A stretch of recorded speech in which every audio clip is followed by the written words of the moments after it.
Queridos associados, é um prazer muito grande em mais um dia Café com o Presidente, trazer um nome ilustre dessa Sociedade Brasileira de Neurocirurgia, o professor Fernando Menezes Braga, um médico, um neurocirurgião que foi presidente do Congresso Brasileiro de Neurocirurgia em 2000. Ele, formado na Escola Paulista de Medicina, fez a residência na Escola Paulista de Medicina, foi assistente do professor Pimenta, Aloysio de Matos Pimenta, e depois ficou chefe da disciplina em 1982, professor titular da Escola Paulista, formou médicos ilustres no doutorado, como o professor Apio Antunes, Jorge Kramer, Ivan Chemali, entre muitos, né? Porque foram quase não, foram 31 mestres e doutores, talvez o professor que mais formou doutores em neurocirurgia e mestrandos em neurocirurgia. A disciplina era de neurocirurgia e a primeira pós-graduação de neurocirurgia foi dele.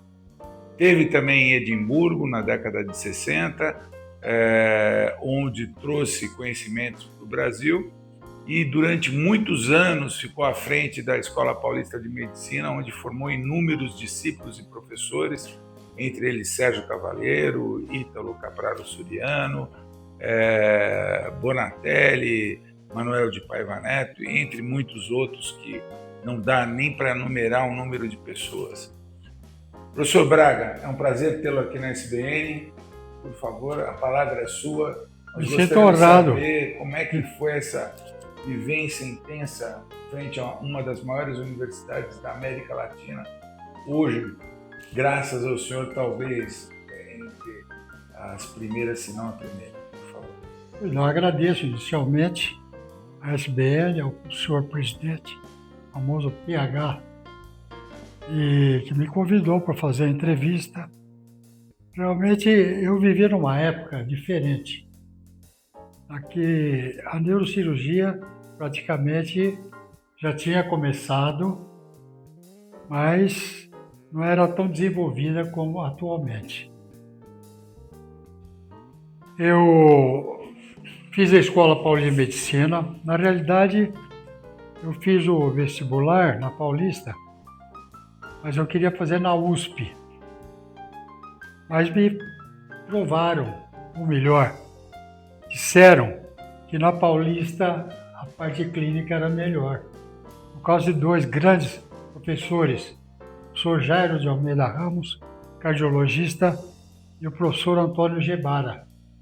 Ele e o irmão dele faziam parte lá da clínica médica da escola. E eles eram adorados. E, como me convenceram, eu prestei na Paulista. Só havia as duas faculdades naquela época, embora Ribeirão Preto já estivesse no terceiro ano.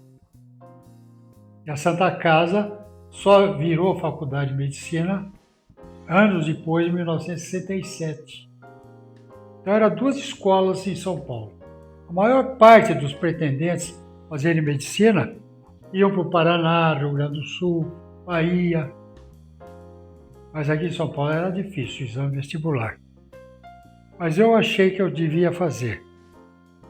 Eu fiz um cursinho muito bom, cursinho brigadeiro. Eu achei que eu estava preparado, então eu prestei na Escola Paulista. Isso um pouco antes do Carnaval, era janeiro, Carnaval começo de fevereiro. Terminei o meu exame, as provas escritas, que era uma forma de teste, foi a primeira vez que se usou teste no vestibular. E depois o exame oral. E eu peguei o trem, terminando o vestibular, fui para São José do Rio Preto.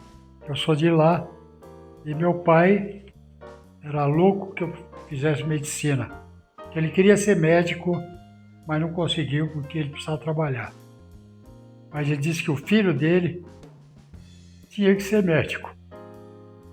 Bom, eu sei que esperei o resultado. Eu falei, olha pai, eu fui bem, mas são muitos candidatos e são apenas 60 vagas. seja o que Deus quiser. Muito bem, dali 15 dias, eu tinha um colega, Munir Cury, que ligou em casa, em Rio Preto, onde estava lá de férias, falou com meu pai, eu não estava, falou, olha, fala pro Braga que ele entrou em 13º lugar. Eu entrei em 6º, ele em 13º. Meu pai ficou entusiasmado, saiu pela cidade, encontrando todos os amigos e me procurando. Falou, agora eu sei que eu vou ter um filho médico. E aquilo deu uma alegria incontida. Logo depois ele me deu um carro, uma Bel Air 51, linda. Ele fez um sacrifício e me comprou esse carro. Bom, aí eu comecei a Escola Paulista. Eu não vou... Você quer que eu entre em algum detalhe? Então... Não, a neurocirurgia que o senhor viveu, Bom, a sua medicina... Como é que eu fui escolher neurocirurgia? Nós passamos 3 anos em cadeira básica. O senhor Rocha, anatomia 3 anos. Era o catedrático. E ele tinha os assistentes. 2 deles, o Valdemar Diniz de Carvalho, o Geraldo Camargo Lima, se aproximaram da nossa mesa, eram 6. Nós tínhamos criado uma panela e com o cadáver em cima para a gente secar. E eles secavam para a gente. E fizemos uma amizade muito grande. E começamos a sair à noite. Naquela época a gente ia muito para o centro da cidade. Então fomos para Barão Tapetininga, lá ver o footing. Sempre o Mauro Oliveira era o jogador do São Paulo e depois da seleção. Eu sei que todo mundo ia para a cidade, diferente de hoje, né? Pouca gente vai para a cidade. E nós também bebíamos, descíamos para o Guarujá não, lá para Santos, e todo fim de semana a gente arrumava algum lugar para ir. Fizemos muita amizade, somente do Geraldo Camargo Lima, que era assistente do professor Paulino Longo, que era o professor catedrático de neurologia da Escola Paulista. E o fato é que ele me obrigou, Geraldo, depois, você não quer fazer neurologia? E começamos a estudar neurologia. Ele ia na minha casa 3 vezes por semana. Meu pai tinha mudado para São Paulo e a gente estudava 3 vezes por semana, das 8 às 11 horas da noite. Só interrompia quando minha mãe trazia um lanche. Bom, eu aprendi muita coisa em pouco tempo, porque ele tinha muita experiência. Ele era o melhor professor da Escola Paulista, porque ele era didático. Ele tinha um jeito todo especial de falar, lá de Tietê. O Paulino Longo disse que ele era Patativa de Tietê. Mas eu fiz amizade com a família dele, ele com a minha família, e foi muito bom. Eu resolvi fazer neurologia. O primeiro que eu fiz foi ser monitor de neuroanatomia. Era o professor Jorge Ambrusti Figueiredo. E o professor Jorge Ambrusti fez uma tese de livre docência e pediu que ajudássemos ele na bibliografia. E nós íamos na casa dele e tal. No fim, ele fez concurso junto com o professor Canelas, na faculdade. Havia muita rivalidade entre as duas escolas. E o Jorge Ambrusti ganhou. E com isso ele foi convidado para ser professor em Ribeirão Preto, em neurologia.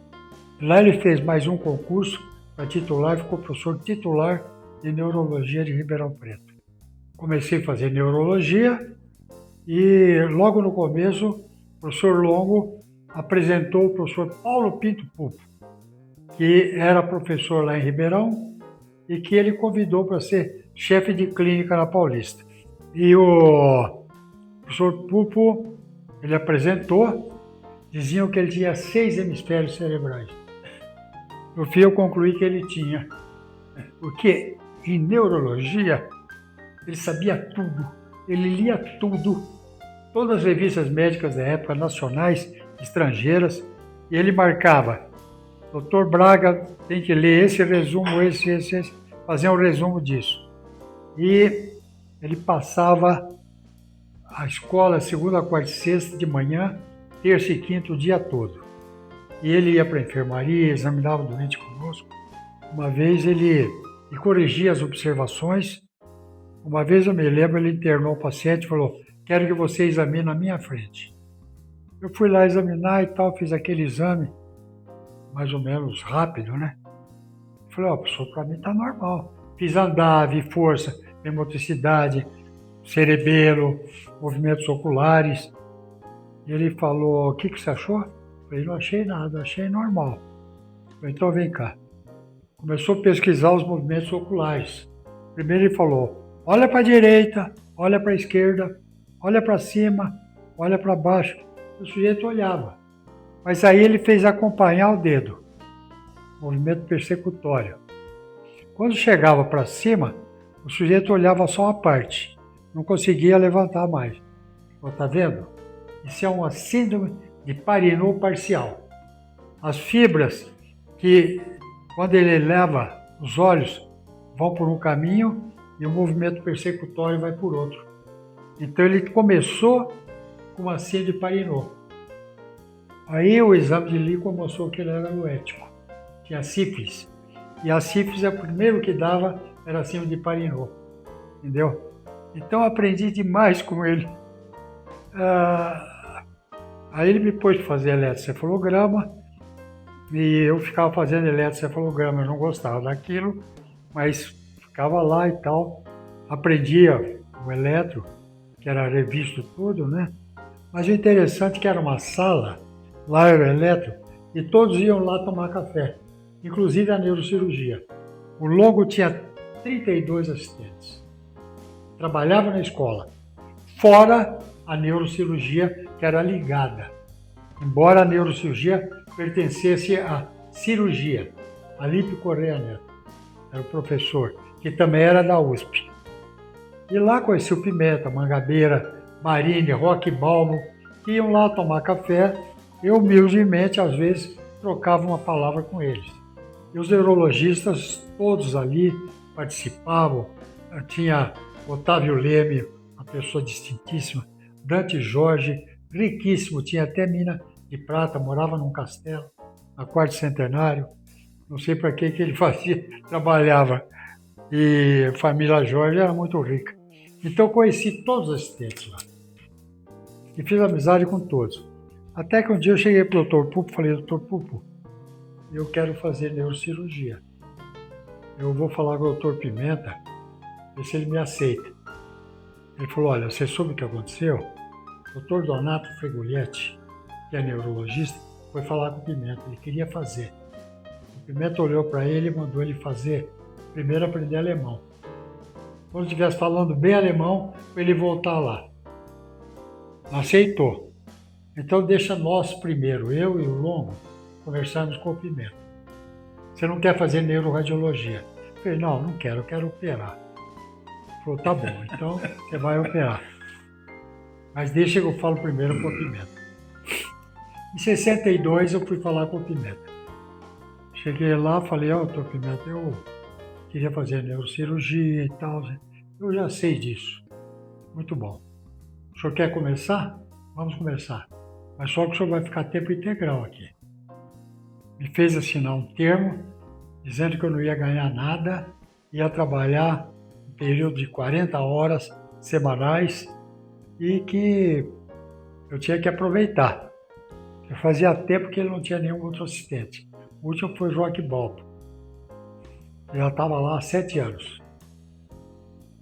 Bom, aí fiz muita amizade. Ele falava: o senhor, primeira coisa que vai fazer a partir de amanhã, siga o Dr. Roque Balbo. O Roque Balbo é aquele que trabalhava. Era enfermaria, 20 leitos, homens e mulheres, 10 de cada uma. Fazia toda a observação clínica. Eu comecei a fazer com ele. Ele viu que eu estava bem em neurologia, que eu conhecia bem toda a neurofisiologia, localizações. Bom, então, eu ficava atrás do Roque Balbo. Fizemos muita amizade. Congresso a gente não se largava. Chegou no fim do ano, o Roque Balbo saiu, resolveu ir para Campinas, que era a terra dele. No fim, ele se tornou professor titular da PUCamp. E eu continuei lá, era o Pimenta, Paulo Mangabeira, Barini, que era o mais velho, Paulo Mangabeira, que tinha 10 anos menos que o Pimenta, E tinha um estagiário lá da Colômbia, que era irmão do Fernando Corredor, que era um professor grande lá na Colômbia. Ele chamava Álvaro Corredor. E aí entrei eu.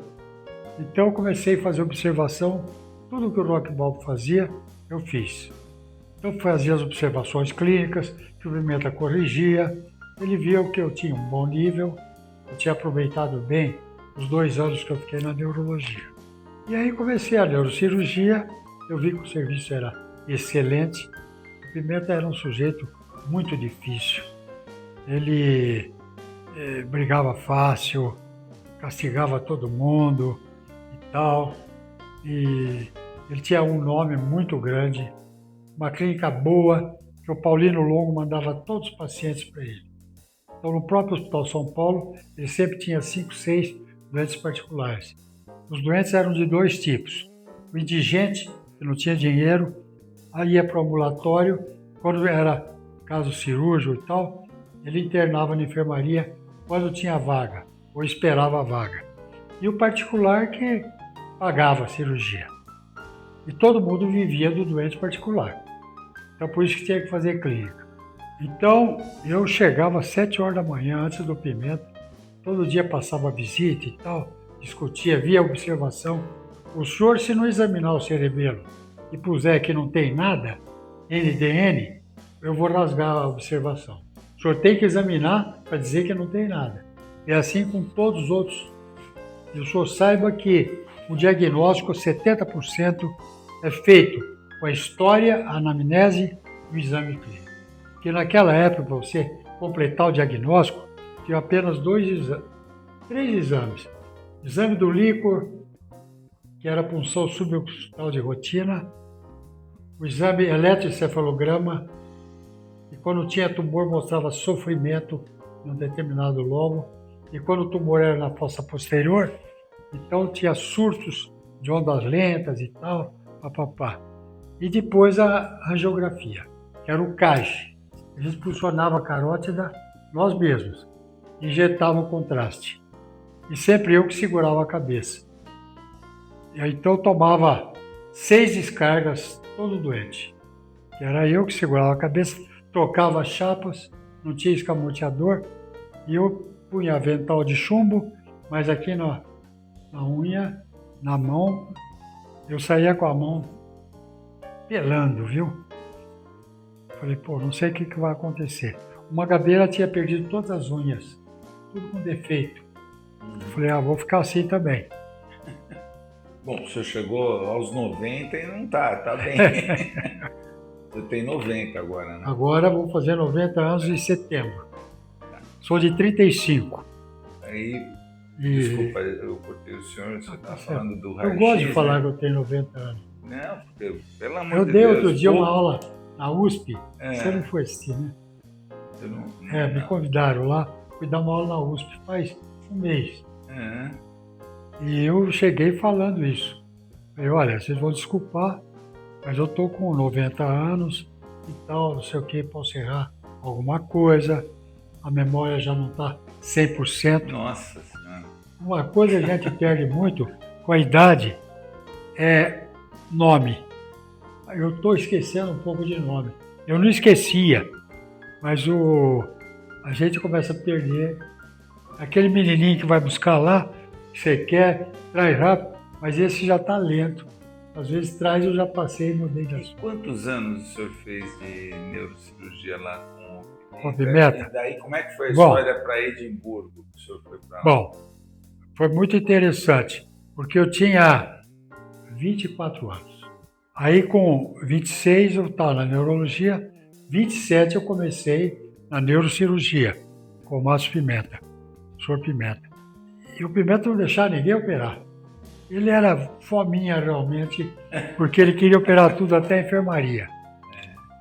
E, aliás, quando eu estava lá fazia um ano, eu tinha ajudado ele numa cirurgia. Eu de segundo assistente, eu passei para primeiro. Mas não ganhava nada. Particular e tal, nunca ganhei um tostão. Mas ele me arrumou uma bolsa na CAPES. Ganhava um pouco, mas era o suficiente para eu viver e não pedir dinheiro para o meu pai. Então, era R$200 por mês. Ajudei o Pimenta numa cirurgia. Quando chegou, a moça falou: doutor Marinho, quer que você desça lá embaixo, no raio-x, que era no térreo, para ajudar numa angiografia. Eu fui lá, era para segurar a cabeça, tocar aquele negócio e tal. Desci lá, fiquei esperando ele pegar a artéria. Falou: escuta, quem que operou o caso que você ajudou? Ele foi o professor Pimenta. Mas é fominha mesmo, pô.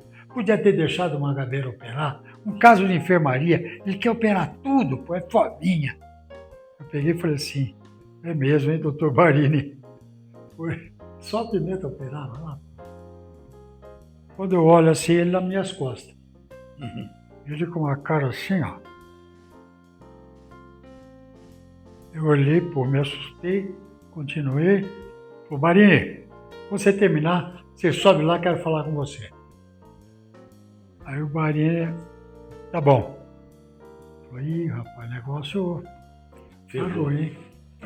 Subiu falar com o Pimenta, e o Pimenta falou o seguinte para ele: olha, você me criticou, mas você está comigo aqui há 15, 20 anos, você é mais velho, você tem direito, todo mundo tem defeito. Mas aquele moleque que nem tirou as fraldas ainda, já está me criticando, pô? Eu vou tomar uma posição, não posso admitir isso. O Barini chegou para mim e falou: ih, rapaz, você está mal, não sei se você vai continuar aqui. Porque o Pimenta era duro. O rapaz não dormia. Eu falei: e agora, o que eu faço? Eu vou fazer neurologia em São José do Rio Preto. Lá tinha um neurocirurgião, uns 2, 3 neurologistas. Eu falei: eu vou para lá. Minha família era de lá. Mas eu acordei cedinho, 6h30, fui para a casa do Pimenta. Era no vizinho da Rua Augusta, uma casa boa. Cheguei lá, toquei a campainha. Ele abriu a porta, olhou e veio caminhando. Viu que era eu, nem me cumprimentou. Não me pediu para entrar. Falou: o que o senhor quer aqui? Eu falei: doutor Pimenta, em primeiro lugar, quero pedir desculpa para o senhor. Eu banquei meio moleque, besta. Concordei quando o Barini falou aquilo. Mas eu não tenho nada contra o senhor. Não sei de nada. Eu estou há um ano lá. Eu sei que o senhor gosta de operar, como todos gostam. De modo que o senhor vai me desculpar. Ele ficou assim, e agora ele me põe para fora. Aí eu peguei e falei: olha, quero falar uma coisa para o senhor. Se for para o senhor não ter confiança mais em mim, o senhor fala isso agora, que eu não apareço mais no seu serviço. Quando ele viu que eu falei aquilo sério, ele parou e falou: olha, você procura não criticar, não siga os mais velhos. Aí ele virou e falou: o que o senhor vai fazer amanhã? Eu falei: olha, se o senhor permitir, eu vou para o serviço trabalhar. Eu falei: não, amanhã o senhor vem aqui de manhã me pegar, porque nós vamos viajar. Nós vamos para o aeroporto, que nós vamos para o Rio de Janeiro. O senhor vai comigo. O senhor deixa o carro lá, no aeroporto, e nós vamos pegar o avião e vamos para o Rio. Porque o professor Zusch, que era alemão, está aí. Era um patologista. E eu sou amigo dele, ele vai dar umas aulas no Rio. Então o senhor vai comigo. É, claro. Peguei uma malinha e tal. No dia seguinte estava lá. Bom, chegou lá, ele pagou o avião, fomos para o hotel que era o Dr. Clemente, lá em Copacabana. Antônio Clemente. Ele tinha um hotel lá, ele era rico. Fomos lá, ele já tinha marcado o lugar, dormi com ele no mesmo quarto. E depois fomos assistir às aulas do Zusch. Chegou lá, estava a turma toda do Rio. Sor Portugal. Niemeyer. Niemeyer estava. Tinha o Portugal Pinto, que era o sobrinho do Niemeyer, trabalhava lá em Belo Horizonte. Renato Barbosa. Renato Barbosa. Jane Tempone. Sérgio Novis? Sérgio Novis não, era neurologista. Ele não estava o Sérgio Novis. Esse é um grande amigo meu. Então estavam todos lá. ele me apresentou para todo mundo. Seu doutor Braga e tal, fazendo estágio comigo. E ele andava abraçado com o Zucchi, saía de braços dois assim. Assistia as aulas dele, era um grande patologista. Grande patologista. Aí pegamos o avião e voltamos. Aí cheguei para o Barini, no dia seguinte falou, Barini, você não saiu, não? Ele não te pôs para fora? Eu falei, não, Barini, sabe o que aconteceu? Eu viajei com ele. Ele falou, pô, esse Pimenta é incrível. Ele só faz coisa que ninguém espera. Imagina ele fazer isso, sinal que ele gostou de você. Tá bom. E, bom, eu sei que com isso fiquei lá. E sempre que ele ia viajar, ele convidava para ir com ele. Ele tinha um Chevrolet 51, o meu era uma Bel Air, o dele não era simples. Então eu ia com ele ia guiando, fui para Rio Preto, ele dava aula de trauma, fui para Curitiba, fui para Londrina, fui para todo lugar com o Pimenta. E a gente ia conversando. Mas mesmo assim, ele não queria saber de amizade. E olha, no fim eu vi que eu estava no melhor serviço do Brasil. Eu achei que eu estava. Porque eles acertavam o diagnóstico. Aquele negócio de olhar de pantera, o sujeito achava que está no temporal, chegava lá não tinha nada. E a gente falava que o cara ficou com o olhar de pantera. Isso não acontecia. Porque a gente fazia o diagnóstico pela história, exame, o elétrico que ajudava e o líquido. E, quando precisava, arteriografia e pneumoencéfalo. Então eu vi que eu estava num serviço muito bom. Aí um dia ele recebeu na casa dele o professor Norman Dotti, que era o professor que tinha operado o primeiro aneurisma. Foi aquele que abriu a cabeça, foi lá e clipou o aneurisma da artéria comunicante posterior, que era fácil, mas ele fez angiografia, que foi descrita pelo Egas Muniz em 1927, só que o contrástico que se injetava naquela hora era o monoiodado, cada injeção era uma convulsão. Você tinha a chapa, mas tinha que aguentar a convulsão. Se você tivesse o aneurisma, podia estourar o aneurisma. E só melhorou depois que fizeram o triiodado. Né? O triiodado, o cérebro aguentava bem. E o Norman Dotti foi o primeiro a operar. Ele era o chefe em Edimburgo, na Escócia. Ele era inglês, ele não era escocês. E o Norman Dotti falou, por que você não vai para lá? Falou assim pro Pimenta, deixa ele para lá, fazer um estágio. Você precisa procurar o British Council. Eles dão bolsa. O Pimenta escreveu lá, me arrumou a bolsa do British Council, que demorou. E assim, em 1965, em setembro, eu peguei um navio, Paraguay Star, que era inglês, foi aquele que o Jânio Quadros pegou quando ele largou a presidência do Brasil, ele pegou e foi para a Inglaterra. Foi o mesmo navio. Então eu peguei ninguém ia de avião porque era muito caro. Então o Biscão se pagava a viagem de navio. 17 dias até lá. Paramos em Portugal, aí descemos lá em Dover, trenzinho para Londres, e lá o British Council levou a turma toda, eram 30. Você já era casado naquela época, o senhor? Eu já era casado. Eu casei em 64. Tá. E meu filho já tinha 6 meses. O Otávio? Não, o Fernando, o mais velho. Mais velho. E minha mulher, eu queria, antes de casar, eu queria ir viajar. A minha sogra não deixou. Eu, não, você vai casar. Eu namorava minha mulher fazia 7 anos. Você vai casar antes. Minha sogra era fogo. E eu sei que, no fim, casei. Estou casado até hoje, 61 anos. Amo minha mulher. E ela me ama, de modo que estamos bem casados. Valeu a pena. Meu filho, o mais velho, acabou de fazer 60 anos. Eu tenho 90. E o senhor foi com ele pequenininho para a Inglaterra? Tinha 6 meses. E fez um ano lá. Bom, eu sei que, no fim, eu fui para Edimburgo E passei um mês em Cardiff, País de Gales, que é para aprimorar o inglês. E você lá tinha aula de tudo de bom que tinha em Inglaterra. Por exemplo, o trem é a coisa mais preciosa que tinha na Inglaterra. Trem para todo lado, diferente do Brasil. No estado de São Paulo só tinha a Paulista e a Araraquarense. E tinha a do Rio também, mas ninguém andava de trem. E lá depois os Correios era magnífico. Então funcionava tudo na Inglaterra. Então tivemos aulas disso tudo. E o que o senhor aprendeu bacana que o senhor trouxe para o Brasil? Bom, aí eu fui para Edimburgo. Chegou lá, o Dot não estava mais. Ele tinha feito idade já, 65 anos, que era aposentadoria lá na Inglaterra. Tinha que largar e não podia nem mexer mais em doente. E tinha substituído, ele indicou o John Gillingham, famoso, também era inglês.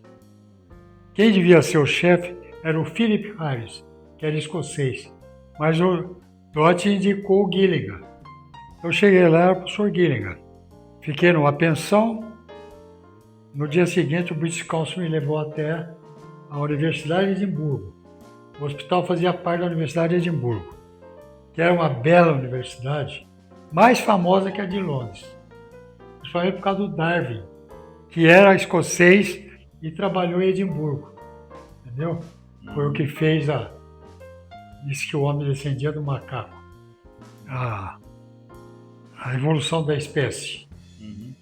Bom, aí o Gilligan me atendeu e falou, senhor é o Dr. Braga e tal, não sei o quê. Eu vi que o meu inglês não está muito bom, ele falar depressa.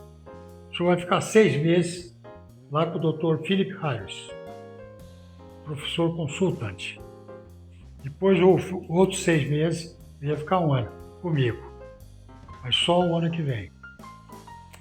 Então foi lá, me apresentou para o Philip Harris e eu fiquei lá. Eram 3 andares. O primeiro andar era dele, o segundo do Harris, o terceiro do Mr. Shaw, que era só criança. Então eu fiquei com o Philip Harris, um escocês muito bom. Gostou de mim, me tratava bem, rapaz. E eu não tinha carro, pegava ônibus para ir lá. No fim, acabei conseguindo comprar um carro, um Volkswagen 59, alemão. Paguei 90 libras. Com isso mudou minha vida, que eu ia de carro e ganhava tempo. E saía para visitar a Escócia.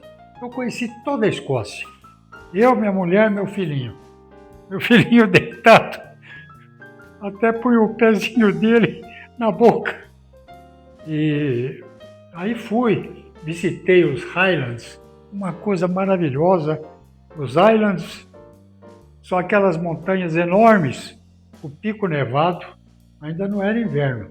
E aqueles precipícios profundos, o riozinho correndo lá embaixo. Eu tinha a impressão que eu estava na lua. E não tinha movimento na estrada. E aí fui E da Escócia, quando o senhor voltou, o senhor trouxe... Bom, eu soube que o senhor trouxe Philip coluna, Harris, né? Philip Harris, ele operava muita coluna. Inclusive fazia muito bem a cirurgia do Cloard. O Cloard, via cervical. Então, ele... E outra coisa que ele fazia, ele operava também tumor. Que mais? Fazia coluna, nervo periférico. E lá eu fiz uns 2, 3 trabalhos com ele. Fiz fazia epilepsia, operava epilético. Aí outra coisa que ele fazia, hipópse. Perfeito.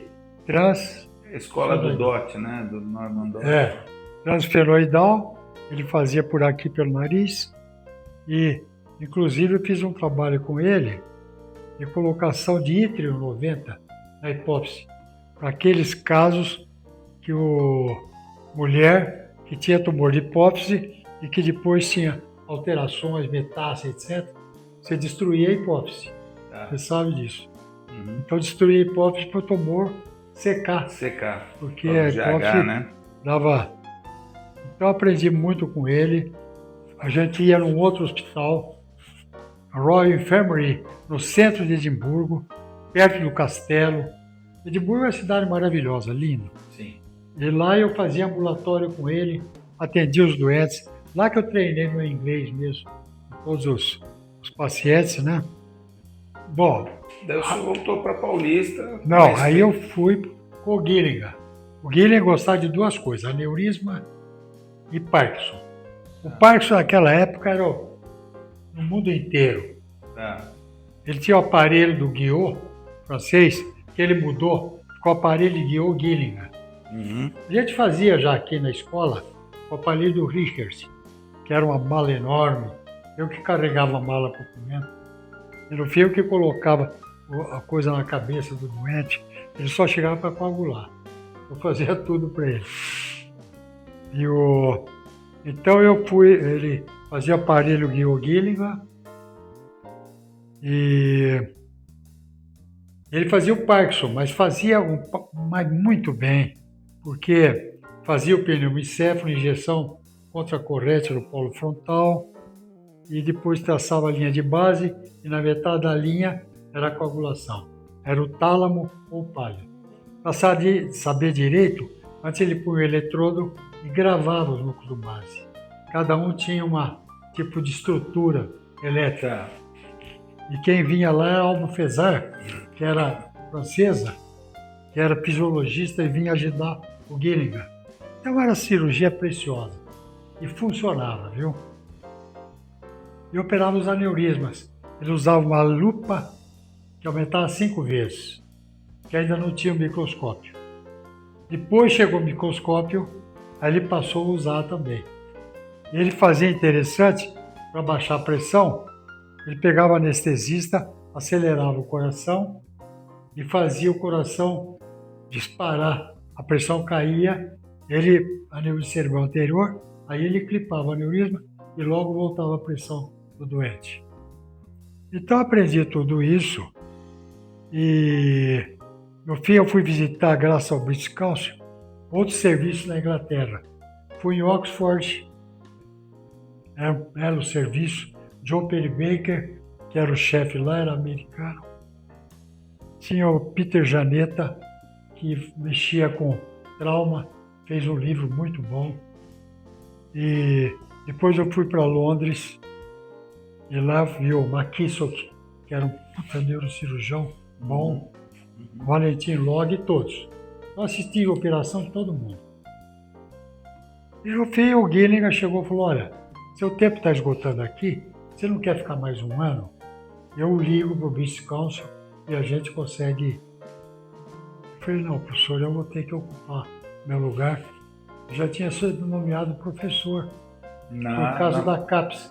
A escola foi federalizada. Eu estava no 2º ano. E depois contrataram todos os assistentes. O CNPq contratou todos os assistentes do longo. Os 32 assistentes. O Pimenta, os assistentes. E eu, que estava começando, no fim entrei na leva, porque eu tinha ligação com o governo por causa da CAPES. Perfeito. E aí eu entrei como professor auxiliar de ensino. Aliás, instrutor de ensino. Em 65, eu passei para professor auxiliar. O senhor fez um mestrado e doutorado com o PIMEN? Não. Como é que foi isso? O negócio é o seguinte, naquela época não tinha isso. Eu cheguei em 60 e de 60 a 70, quais foram os progressos? Em primeiro lugar, apareceu a válvula de hidrosfalia, de Holter e de Pudens. A válvula ninguém colocava ainda. Então veio um sujeito dos Estados Unidos, ele falou, Pimenta, você ainda não está usando a válvula? Pô, põe a válvula, compra as válvulas aí e coloca. Quem hidrosfalia era o inferno. Morria todo mundo, ou a natureza equilibrava, o cara com aquela cabeçorra, ou morria. E a cistercose, que era muito grande, o número de pacientes, bloqueava o quarto ventrículo. A gente fazia o Torquiltsen na escola. Punha um tubo de latom, do ventrículo para a cisterna magna. E fechava. E às vezes não funcionava. Mas quando apareceu a válvula, mudou tudo. Foi aí que o sujeito publicou aquele trabalho de hidrocefalia de pressão normal, que é uma dilatação da pessoa idosa que não é por atrofia cerebral. É porque há um bloqueio do líquor. E você diferencia fácil pelo pneumoencéfalo. O ângulo de Leney, você, na hidrocefalia, você não tem atrofia cerebral, mas tem dilatação dos ventrículos. E eu sei que aí eu coloquei 3 válvulas. A primeira foi numa freira. No dia seguinte, ela levantou da cama e veio me abraçar. Ela quase não andava, porque tinha a tríade sintomática, né? Decadência mental, ataxia da coisa e urinar na roupa. Perda do controle esfincteriano. Era a tríade, que todos os doentes tinham. Bom, ela, na hora que me viu, e olhar inexpressivo e tal, você percebia pelo olhar. Aí pus a válvula nela, eles conseguiram a válvula, mandou importar dos Estados Unidos. Eu cheguei lá, coloquei a válvula, o primeiro a pôr válvula, antes do Pimenta, porque ele não gostou. Aí tinham 3 casos, porque ele falou que só podia ter clínica depois que eu voltasse da Escócia. Eu tinha voltado já e eu já podia, né? Então, eu sei que teve alguns progressos no fim do ano, um deles foi a válvula. Aí começou a década de 70, né? Que começou a surgir a tomografia computadorizada, que surgiu na Inglaterra. O Hounsfield e o Ambrose, que fizeram o aparelho e tal, baseado em densidade do cérebro. E o primeiro aparelho foi colocado na Inglaterra. E aqui, quem comprou o primeiro aparelho foi a Beneficência Portuguesa. Fui no serviço onde o Pimenta tinha estudado, com o Zucchi, com já me esqueci, Tânnis, Wilfred Tânnis. Depois fui a Freiburg. Mundinger. Você foi lá também? Foi. Mundinger. Fui no serviço do Kleinbühl, na Suíça. Ele apresentou o Yasser Gil, que estava lá dissecando as coisas. Quem conheceu o senhor também em Mundinger e em Freiburg foi o Wolfgang Ziger, aquele que desenhava com o bico de pena, aquele livro bonito. Ele era ele o Mundinger. Isso. Ele falou, Braga. O senhor estava falando. Era eu? Era o senhor. Eu sei que eu viajei bastante pela Europa, fui em todos os serviços. Na França, fui ver o Tailarac, fazia estereotaxia. O aparelho para tirar fotografia estava a 4 metros, então ele não precisava fazer a correção, porque o que marcava aqui era a distância certa, entendeu? Fui ver o Claude Laprat em Lyon, me convidou para jantar na casa dele, foi para Bonn, que era a capital da Alemanha naquela época. Bonn-Venusberg. Bonatelli. O Flávio Cettani foi para Paris. O Bonatelli foi para Bonn também. Foi para Bonn. Eu aí comecei a viajar, rapaz, para todo canto, viu? Foi uma delícia. Agora, daí o senhor fez o mestrado, o doutorado? Não, aí foi o seguinte, eu estava na neurocirurgia. De repente, a CAPES-CNPq suspendeu a livre docência das escolas federais. Eu tinha feito um doutoramento. Eu fiz uma tese, eu estudei artéria cerebelar superior. Sequei lá 30 cérebros, ficava lá o tempo todo na anatomia, com a permissão do Pimenta. Eu fiz essa tese em 78. E o que aconteceu? O Longo tinha morrido, morreu em 66, também de infarto, igual meu pai. O Leme tinha morrido, o Dante Jorge tinha morrido. Então tinha morrido todo mundo que mandava doente para o Pimenta.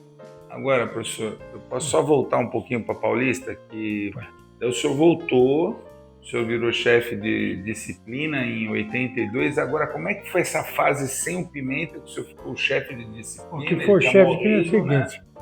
Bom, daí o senhor formou o Sérgio, o Ítalo, Samuel, Zimberg, toda essa geração de ouro, né? Bom, o que aconteceu é o seguinte. O Pimenta ficou ciumento, porque aí quem começou a ter doentes fui eu. Porque todos da neurologia mandavam doentes para mim. Geraldo Camargo só mandava doentes para mim. Pedro Camilo Pimentel, Luiz Augusto Franco, não mandava para o Pimenta, só mandava para mim. E o Pimenta não tinha ninguém que mandasse para ele. Ele tinha o consultório na Rua Marconi, mas era pouco. Quem mandava os doentes, nos doentes neurológicos, eram os neurologistas. Eles que mandavam para a gente. E eu comecei a ter uma clínica boa.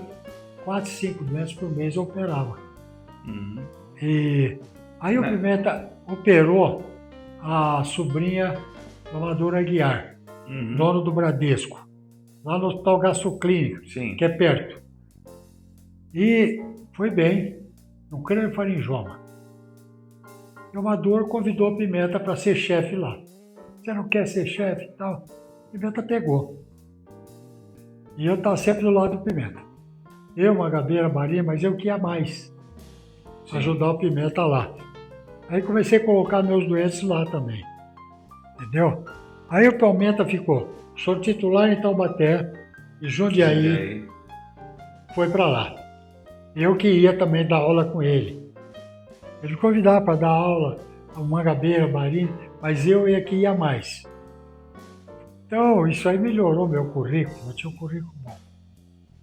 Em 78, eu falei para o Pimenta que minha tese estava pronta, o Armando já tinha saído, está em Botucatu, ele falou, bom, pode defender. Tinha uma banca que ele criou, eu defendi e passei. Doutorado. Então, doutoramento. Tá. Não tinha doutorado aí, não tinha pós-graduação, não tinha residência. O primeiro residente nosso foi o Padre Bonatelli, 67. Prestou concurso, abriu a residência e aí todo ano tinham 2 residentes. Tá. Então começou a aparecer mais gente. Flávio Setani, Padre Bonatelli, Fernando Magalhães, Fernando Ferraz. Começou tudo querer fazer neurocirurgia. Então eu ia lá. Residência, prestava concurso, entrava, ficava lá. Então tinha que aumentar o movimento, nós tínhamos que ter operação de 1000 casos por ano.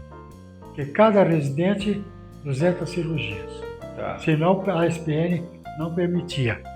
Tá. Então tem um monte de história assim. Bom, aí como é que aconteceu? Começou a década de 70, em 73 teve um congresso mundial no Japão. Professor Sano. E lá o Pimenta foi eleito chefe da disciplina, chefe do Congresso de Neurocirurgia. Já tinham separado. Ficou chefe do Congresso uma pessoa da Suécia e não foi o Oliver Krohn, foi o outro, Norlen. Norlen ficou chefe da neurocirurgia. E o Pimenta do Congresso. Fazia o Congresso no Brasil em 77. O Pimenta foi eleito porque o Mangabeira era muito conceituado na Flank. E a Flank toda votou favorável ao Pimenta por causa do Mangabeira. Com o contrato dele ser o secretário, que é o que trabalha. Bom, aí em 73 eu reuni um grupo que aí começou o convênio. Estava acabando o doente particular, eu ainda tinha, mas nós resolvemos reunir um grupo, fizemos o Paulistânia, uma firma de convênio. Depois alugamos lá no Itaim um lugar de freira, um mosteiro, freira que transformamos no hospital, o Hospital Paulistânia. Não sei se você se lembra disso. E começamos a atender doente por convênio. Então eu atendi uma vez por semana e os outros eu fazia meu consultório. E aí o que aconteceu? Na década de 70, o compramos um tomógrafo, era o Tomocentro, lá na Avenida 9 de Julho. Reuni um grupo, em 10 compramos um aparelho, é o CIT, israelita. A Escola Paulista ainda não tinha, eu só comprei em 85. Então já tinha. Eu chefiava todo esse negócio aí. Agora, professor, eu vou fazer umas perguntas que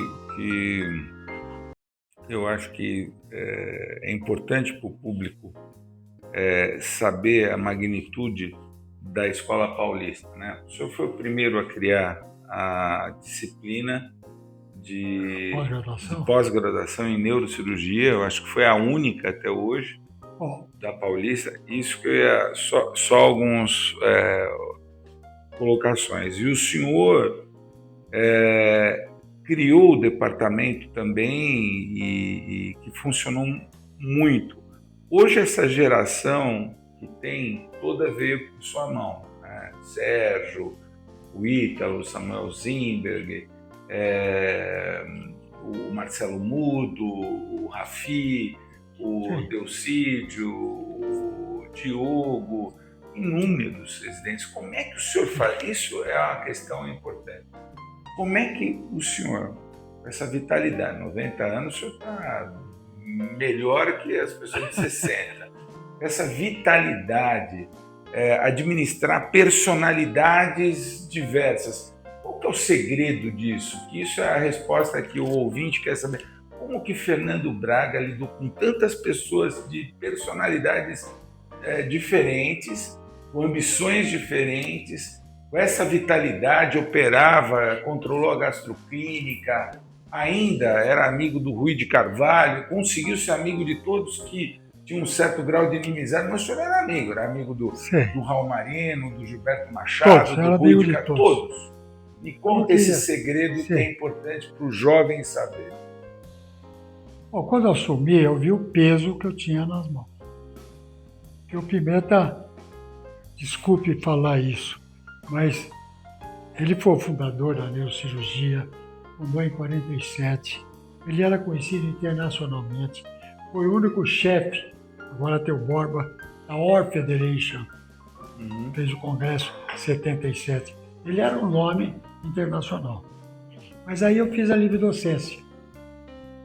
Eu fiz livre docência, eu aproveitei esse material no Reis e eu comecei a estudar os pacientes que tinham posto válvula em casos não tumorais, por exemplo, de cercose e tal, e comecei a estudar, nesse caso, o que acontecia com a proteína. Quando você punha a válvula, a proteína ia lá para cima. Não sei se você notou isso.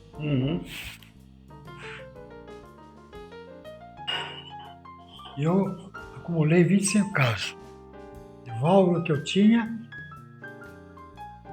e consegui fazer. Que aí eu fiquei o chefe da gastroclínica. Agora, uma coisa que é surpreendente, né? O senhor foi um dos poucos, eu acho que só teve dois, que foi o Mazini e o senhor, que foram presidentes de um congresso da SBN e da academia. Então, dentro daquela linha de agregação, o senhor também, além de ser um trator acadêmico, o senhor ia para frente, isso a gente já percebeu. Bom, o senhor na academia, o senhor fez um dos maiores congressos da academia, teve no Guarujá, que foi fantástico, no Hotel Casagrande. Se não me engano, se não me falha mesmo, foi em 89, eu era ainda acadêmico. Foi o primeiro prêmio que eu ganhei como acadêmico, era residente, eu ganhei no seu congresso. E depois, em 2000, o senhor fez, até então, o maior congresso brasileiro de neurocirurgia. Do século XX. Porque 2000 ainda é do século XX. Exato. Foi em setembro. Foi em setembro. Exato. Me conta essa façanha, isso que o público quer saber, como é que o Braga, ele, além de ter formado o maior número de pessoas, que criou uma pós-graduação em neurocirurgia que não tinha e continuou, criou assistentes, que hoje o Sérgio é um professor espetacular que se formou, e veja, o senhor foi presidente com voto explodido de monte na academia. A pós-graduação, quando eu entrei, já tinha. A neurologia tinha. Mas de tanto que eu fiz neurocirurgia, pós-graduação. A neurocirurgia tinha. Não, pós de neuro? Não foi o senhor que criou? Pós-graduação, não. Foi da Escola Paulista. Chegou a pós-graduação, quem queria podia fazer pós-graduação. Tá. Quando eu peguei, eu me lembro, eu estava lá na enfermaria, chegou um cara, falou, eu me lembro, era amigo meu, ô Braga, eu queria fazer pós-graduação. Eu não tinha uma ficha, enfermaria não tinha paciente, neurocirurgia não operava mais. Eu falei, eu estou desgraçado, ou eu mexo nisso aqui, eu tenho que tocar isso para frente. O senhor viu o problema, identificou e falou, vou entrar com tudo. E importante a pós-graduação, que era o que tinha. Suspenderam doutoramento, suspenderam tudo.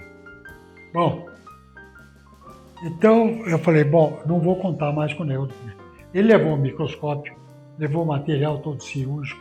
Eu não tinha nada lá. Falei, eu vou ter que dar um jeito. Peguei e fui lá na diretoria do hospital, falei a situação, falei, eu tenho que terminar. A primeira coisa, a reforma. Vocês dão 2 semanas para vocês terminarem tudo. A reforma toda. Fui lá, eu era amigo do reitor, que era o Hélio Egídio, gostava de mim. O Hélio, ele tinha prazer, porque era o único que estava lá 40 horas, rapaz. Ele ia lá, qualquer coisa. Então, com isso tudo, a neurologia me ajudando, o Geraldo, todos. Bom, a enfermaria, em 15 dias terminou. Uma beleza, 22 leitos, lugar para fazer curativo, enfermagem, posto de enfermagem. Tiramos umas casinhas que o Pimenta tinha posto no meio do corredor para fazer as reuniões, limpei aquilo, peguei uma outra parte ali, fiz uma sala para mim, uma sala para reuniões, maior que essa aqui, cabiam 25 pessoas, e sala para a secretária. A enfermaria, fiz uma biblioteca, comprei os livros do Iassargil, pus todos os meus livros lá e comecei a pós-graduação. Coloquei os professores orientadores, eu pus os docentes, todos. E comecei a arrumar tese para todo mundo. Uns já tinham material que eu analisava, dava para fazer tese, dava. E o senhor era muito rigoroso na correção. Muito. Eu lembro que eu era bravo. Muitos eu era bravo. Falavam que choravam até. Eu era bravo. Tudo, a pé da testa, o senhor ia lá e cortava tudo. Né? Bom, mas eu acho que eu ensinei. Fazia questão do exame perfeito neurológico. Eu corrigia e sabia tudo quanto era fibra e que cruza, etc e tal, né? O sistema nervoso. Que hoje eu estou esquecendo. Agora, com toda essa pujança que o senhor conseguiu, essa fibra, que agora a gente está chegando ao final da gravação, né? Eu queria que o senhor transmitisse uma mensagem para os jovens. E eles, hoje, através dessa conversa fantástica, porque vai se passando o tempo e as pessoas vão sendo esquecidas, mas alguns professores não vão ser, como o Gilberto, o senhor, o Rui de Carvalho, o Evandro de Oliveira, o Atos Alves de Souza, foram pessoas que criaram a neurocirurgia nesse país. Eu quero que o senhor transmita para o jovem que está vindo a importância de conhecer a história. Bom, eu vi quanto importante era a pós-graduação, porque eu abri a pós-graduação para o Brasil inteiro. Porque, naturalmente, a pós-graduação era para pessoal da escola, alguns de São Paulo, eu abri para o Brasil inteiro. Então chegou uma hora que eu tinha 39 pós-graduação, 39 pós-graduando, mestrado e doutorado, Rio Grande do Sul, Paraná, Santa Catarina, Minas Gerais, Rio de Janeiro, Todos vieram fazer pós-graduação. Adelmo, Jorge Kramer, Apio, Tudo, nossa, tudo. muito. No Rio Grande do Sul Alen era Castro, multidão. E com isso, pô, Ivan Chemali. Ivan Chemali, todos meus amigos no peito. Opts. Optis. Então, olha, eu fiquei amigo de todos eles. Hoje, quem não fez foi o Palholi, Eduardo. Esse não fez, acho que ele fez de docência. Hoje eu sou irmão do Eduardo Palholi. Eu ligo para ele, Braga e tal. E nós íamos muito para Hannover. Comecei a viajar. Viajei o mundo inteiro, viu? Olha, eu não perdi um congresso internacional, europeu, e assisti a todos os congressos brasileiros, da sociedade e da academia.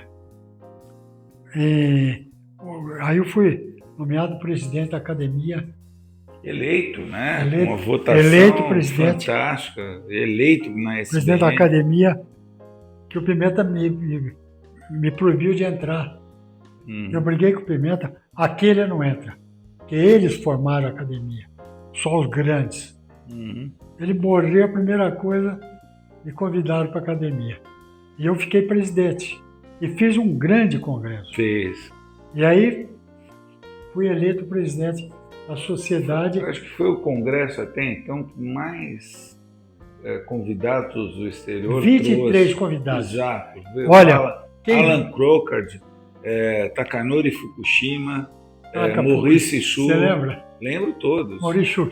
O Simon, que era o presidente da World Federation. Lindsay Simon, que eu conhecia da Inglaterra. Vieram todos os ingleses. Veio o Philip Harris e veio o John Gillingham. O Alan Crockett. Alan Crockett, meu amigão. E francês também. E depois vieram 23 convidados. Até então, não tinha qualquer outro congresso, a não ser de congresso mundial. De congresso brasileiro foi o que mais trouxe no Guarujá. Gostou, foi um congresso incrível. Sim, senhor. E foi muito bom que depois ofereci um jantar só para os professores de fora. Um ou outro brasileiro. Não sei se você foi. Acho que você não foi. Não, era porque eu convidei 2 ou 3 só. E chegou lá, de repente me entra o Pelé e a namorada dele. A hora que entrou o Pelé, todo mundo assustou, levantou. O Simon parecia uma criança. O Pelé sentou lá, agora você vai me falar isso. O Pelé não falava inglês, pô. Então, olha, tirei fotografias com o Pelé, com o Simon e tal. Todos quiseram tirar fotografia com ele. Teve uma hora que o Pelé falou, agora, Braga, por favor, me deixa eu comer. Eu falei, tá bom. Aí falei, ninguém mais fala com ele. Agora, professor,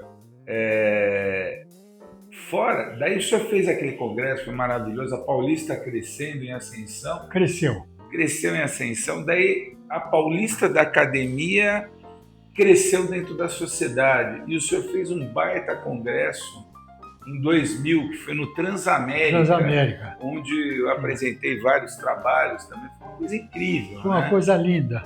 A primeira vez eu convidei o foi seu tesoureiro também.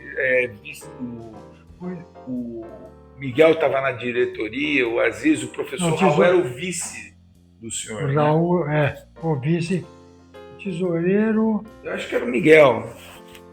Miguel Canteiras? Não, Judicice. Miguel Judicice. Sim. Muito bom. Amigão. É um time sério. O senhor montou um time de ouro naquele ano. Montei. E foi um belo congresso também. O senhor tem uma propriedade de criar façanhas. Olha, eu fiquei amigo de todo mundo. Sim. Teve uma ocasião que cheguei para o Gilberto, eu estava crescendo a pós-graduação. O meu serviço, olha, teve um cara que falou, olha, perguntei qual era o melhor de neurocirurgia. Olha, eles falaram que era o da Escola Paulista. Nós ultrapassamos a USP, pô, em conhecimento de coisa.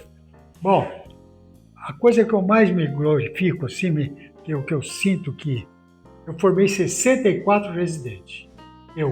Sim. Pimenta teve. Mas eu fiz 64, que eu aumentei para 4 por ano. Sim. Eu já tinha 1000 casos por ano de cirurgia. Sim. 890, por aí. Então, o que eu mais me orgulho é formar 64 residentes, que em qualquer lugar que eu vá, que eu tenha residente, os caras querem me carregar no colo. É verdade, é Verdade. verdade. Verdade mesmo. Ou seja, e outra coisa, muitos deles já me ultrapassaram. mas uma Me coisa... ultrapassaram em conhecimento. Não, e uma O Paulo Cadre, o Jean Oliveira, olha, O Sérgio é o titular que o senhor formou, o né? Sérgio, que era de Santos, que o apelido dele era Peixinho, que ele não me largava, pô. Teve uma época que eu só levava ele para me ajudar nas cirurgias no Einstein. Habilidoso. Então né? eu dei chance para todo mundo. Eu depois dividi várias subseções da neurocirurgia, eu coloquei um docente em cada uma. Por exemplo, o Samuel, me lembro que eu mandei ele para a Alemanha. Samuel Tausenberg, Sim, foi com o Pernex. para fazer endoscopia. Eu Uau, operei um caso no Einstein, uma fossa posterior, um aneurisma do tronco basilar lá em cima. E foi bem o caso, mas é muito interessante, viu? Olha, eu sei que outra coisa que eu acho que favoreceu a minha neurocirurgia é eu não precisar brigar em duas frentes. Você brigar em duas frentes, você perde. Napoleão perdeu a guerra e o Hitler perdeu a guerra. A hora que ele inventou atacar a Rússia e a Inglaterra. Dividiu força, você perde. E minha mulher sempre foi 100%. Quer dizer, eu não tive problema em casa. A minha mulher sempre me apoiou. Isso é entendeu? importante, professor. Então, eu sempre tive um ambiente em casa maravilhoso. Eu, meus filhos e tal. E eu falo isso para ela. Um dia eu ia sair para brigar, rapaz. Com todo mundo e tal, não sei o quê, tomando café. Ela falou, o que você tem? Não, bem, porque lá na escola tá isso, tá aquilo, não sei o quê e tal, vou brigar no consul e tal. Eu falei, bem, não faz isso. Você não lutou judô? Judô você aproveita a força do adversário. Quando ele vem, você puxa ele. Aproveita a força dele. Não briga. Por que você não faz isso, isso aqui? Minha mulher, ó, eu fiz, rapaz, mas ganhei tudo. Sim. O que eu queria, entendeu? Então, isso eu acho importante. Eu formar 64, que hoje são melhor que eu. Ó, você vê quantos tem aí na sociedade. Muitos. E Muitos. fora isso, eu Estão na formou sociedade. vários titulares. Vários. Então, eu acho que isso aí Eu queria dar os parabéns, né? A entrevista, né? Foi muito importante, porque assim, o pessoal fala, Paulo, você tem uma força motriz, mas essa minha força de energia é porque eu aprendi com pessoas que estavam na minha frente. Então, eu só lembro aquela frase do Roberto Campos, que os inteligentes aprendem com os outros, os medíocres com a própria experiência e os idiotas nem com a experiência dos outros e nem com a própria. E uma coisa que é notável no senhor, o senhor aprendeu e com essa experiência o senhor desenvolveu, e os jovens que vieram depois, o senhor vê, vários titulares se formaram na pós-graduação do senhor, vários líderes se formaram, e é aquilo que eu falo para o senhor vê que a gente acompanhou a carreira, né? Eu tive a oportunidade de segui-lo, mas essa energia do senhor de agregar, de trazer, de sempre estar combativo, é um exemplo para o jovem. O jovem que está hoje aqui e que ele precisa saber quem foram os grandes professores da neurocirurgia. O senhor foi se não o maior formador, né, no Brasil de neurocirurgiões. Isso que eu queria trazer para o jovem, e eu queria que o senhor desse aquela palavra aqui de cumprimento final para o jovem. Ele vai estar assistindo amanhã e a gente vai... Uma coisa que eu gostaria de acrescentar e que está aqui no meu livro. Seu livro... É a neurocirurgia que eu gostaria que eles lessem. Porque eu não falo para comprar porque eu não vendo o livro, eu dou. Então eu mandei fazer 300 livros. Me E a primeira coisa foi trazer aqui na SBN, deixei 6 livros aqui com o presidente, 6 ou 7. E depois eu distribuo em congresso e tudo, né? Uhum.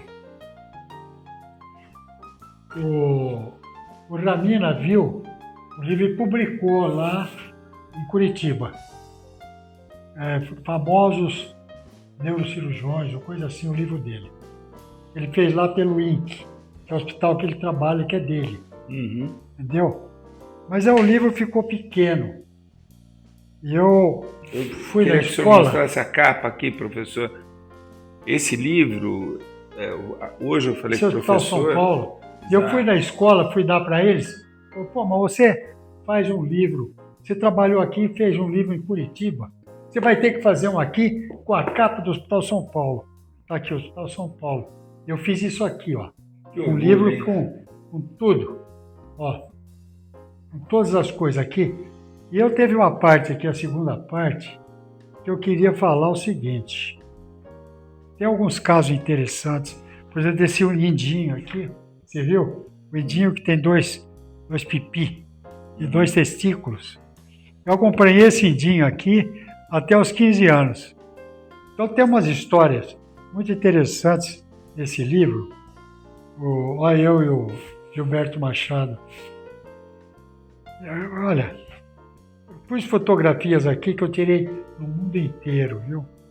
E tem aqui uma poesia que eu fiz, que eu também escrevo poesia.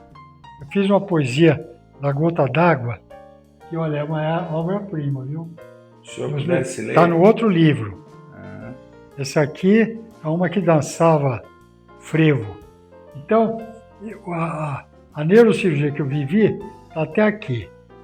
Depois, eu faço histórias, o mar e a tromba d'água, que morreu um professor da escola no mar, né?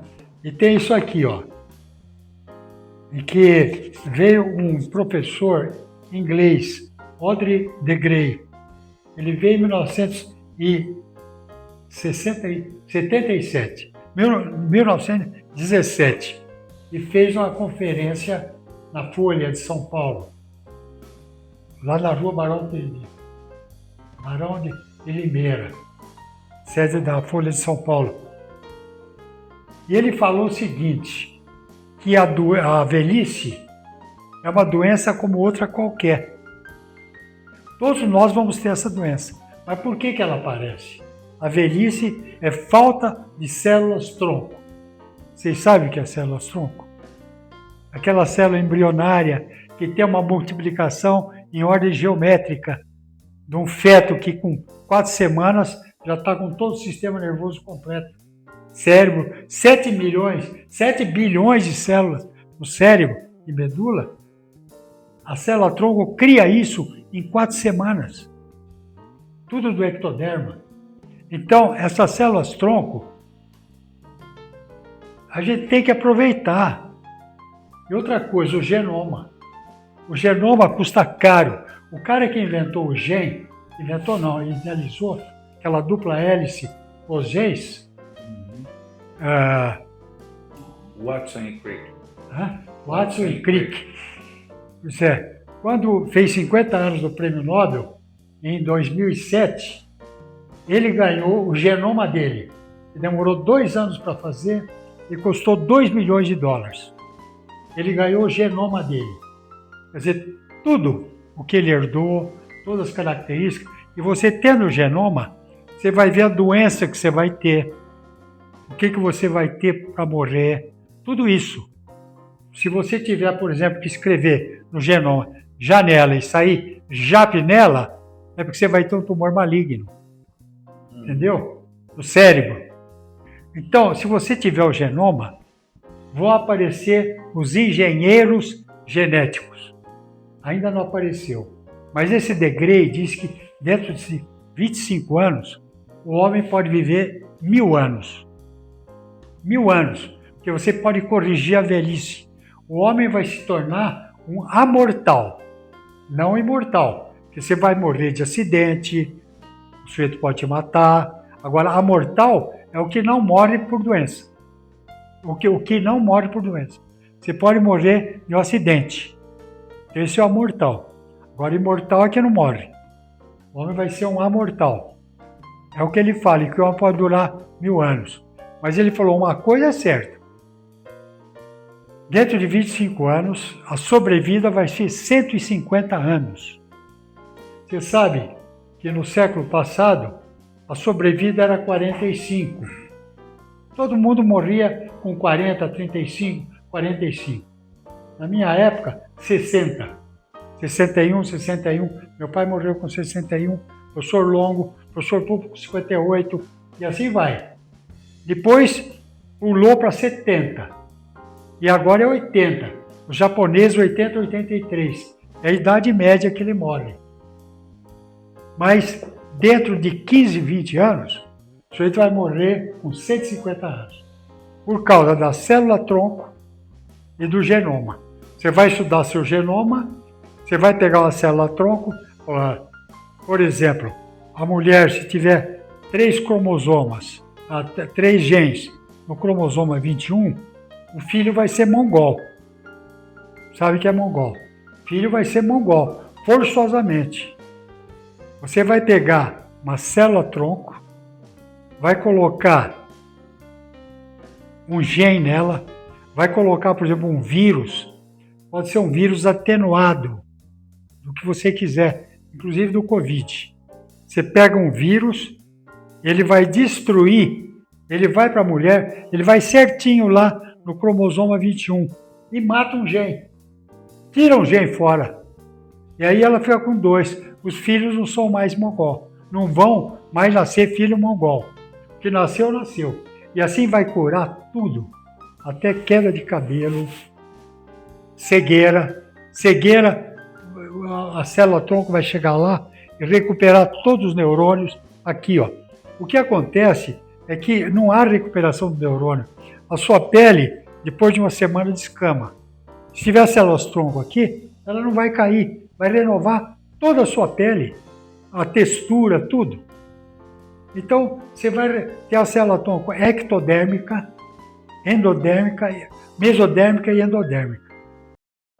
O que eu queria pedir ao professor, que a gente tem a colocação dessa previsão, né, dessa perspectiva que o professor colocou, e eu acho que essa mostra do livro, que é uma coisa sensacional, serve também para os jovens terem uma ideia aproximada do que é essa visão de futuro também que o professor teve nos anos 60, tudo isso que progrediu.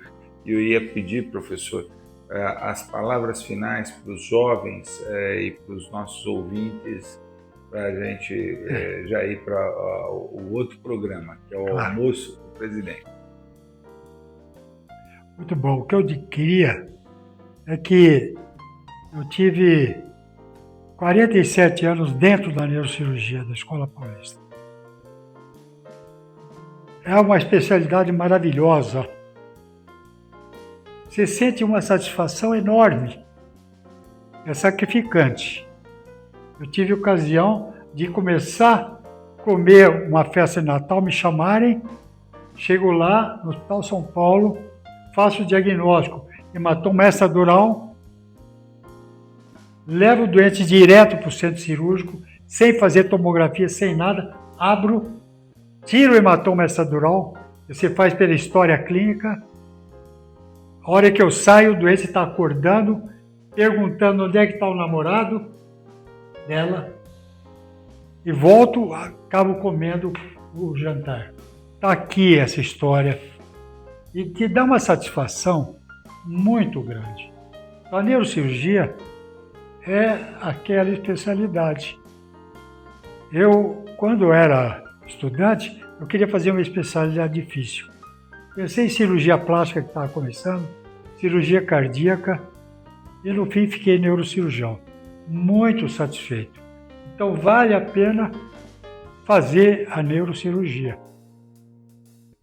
E o importante também é o seguinte, você chegar no final da sua vida, responder 2 perguntas. A primeira, você foi feliz com a sua vida? Você foi feliz?